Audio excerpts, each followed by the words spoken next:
Hi guys, it's Olivia. I do not know why I say it's Olivia because I'm pretty sure if you're watching this, you know that. But by the way, if you didn't know, I'm Olivia. I have a really hot topic today that's probably going to be a 10 or 12 minute video at least. But this is one that I'm so passionate about and I love sharing my thoughts and experiences. And I also have so many questions about it. And the topic is, should I sell or rent out my current home? And this is an extraordinarily complex question and decision to be made by someone who has not been a landlord before and who is not necessarily a real estate investor.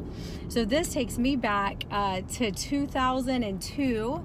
I bought my first home in '99 in South Austin, and it took a promotion to move from Austin to Dallas, which I accepted, and I moved very, very quickly and just kind of decided to rent my house out instead of selling it. And since then, I've been a landlord for about 16 years. I have owned 6 or 7 rental homes, so I'm very, very well versed at this. And the good news is I learned every lesson the really hard and really expensive way. So I don't get to preach on the topic because I know all. I get to share my experiences and feedback because I've made a lot of mistakes that I learned from, and I want to share those. So if you are currently living in a primary residence and it's time that you have outgrown this home, or you want to take advantage of a good market, whatever the motivating factor is, you're ready to move and you're contemplating, do I sell this house or do I rent it out?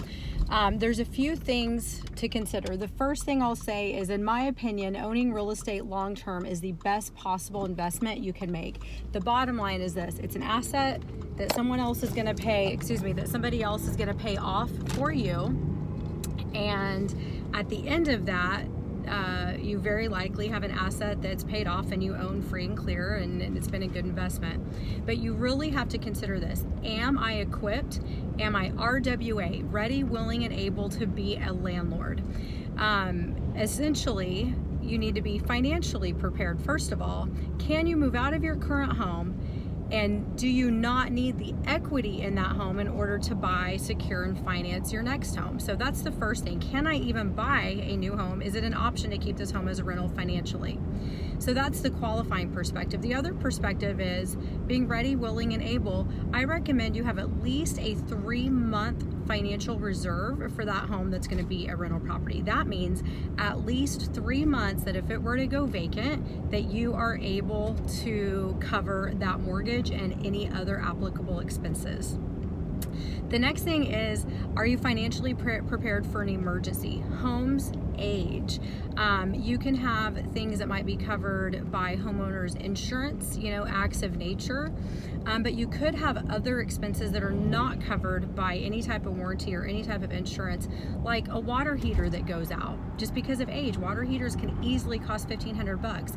You may need a new roof. In the state of Texas, the average roof replacement is every 7 years. The average air conditioning unit replacement is 12 years. So you need to look at the cost to maintain the property, and can you maintain it without hurting yourself financially. So be prepared for regular maintenance, and you also have to be prepared for unexpected expenses.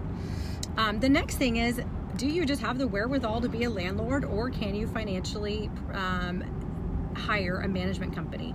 A management company will cost you 8 to 10% of your monthly rental income on that, so that's a big consideration. If you have a home and your mortgage payment is $1,400 and the rental value is $1,500, you are not necessarily cash flowing that $100 a month. That may end up going towards management fees. There's other fees that I strongly suggest landlords include in the price of the rent, like yard maintenance.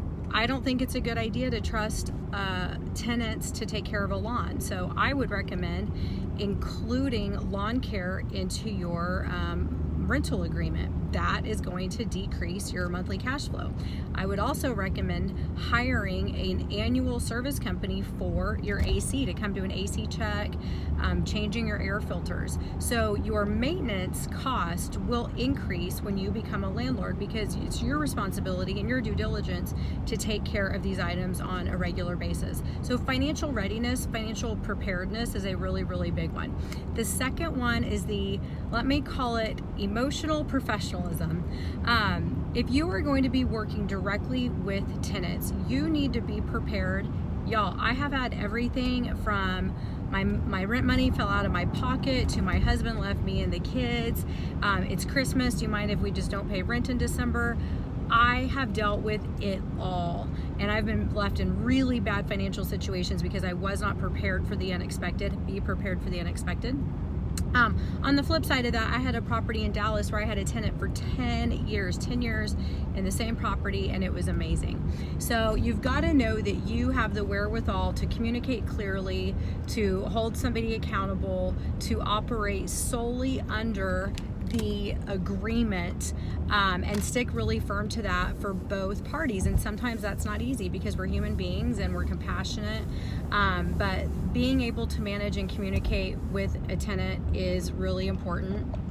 The other things are implications that I ask you to consider is the tax situation, tax liability, tax benefit. It may be different. Tax laws are constantly changing, but here's what will change when a property goes from a primary residence to a rental. You have to notify your current lender. You then have to change your homeowner's insurance from a homeowner occupied policy to a rental property. Your cost will go up. Also, your tax deduction. Currently, you likely qualify for a homestead exemption on that property. Once it becomes a rental, you no longer qualify for that designation. The home that you move to will then become your primary residence. So those are two implications that may have will have costs that will affect you. The other really big question is long-term gain, and this is what I would ask any of my clients that are contemplating this. What is your long-term gain? Are you looking to make cash flow every month? Are you looking for an extra couple $100 a month in income? Or are you looking at this home as a retirement vehicle? If the answer is you're looking at this home as a retirement vehicle, then I am super excited, and I would tell you that you're going into it with the right mindset. A rental property can be an excellent retirement vehicle for you, a long-term saving vehicle for you, a long-term asset hold for you. But you have to look at it just as you would a savings account, a 401k, or any other investment. It is an investment. It is something that should be owned and operated like a business. Some months your investment won't be up. You will have a month where you've got money that you didn't expect to go out. But if you're in it for the long haul and you understand how to operate it and own it like a business, and you're prepared for those things, holding a home as a rental property can be an absolutely amazing investment and have an incredible return for you. But your expectations have to be realistic, and you have to understand all the implications. So you know me, I free consult everything because I just like to work for free. If you have questions, whether or not I'm your agent or not, feel free to call me. I'm at 512-848-7266. I have 20 years of good and bad decisions under my belt, so call me, text me. I'd be happy to share. Bye, guys.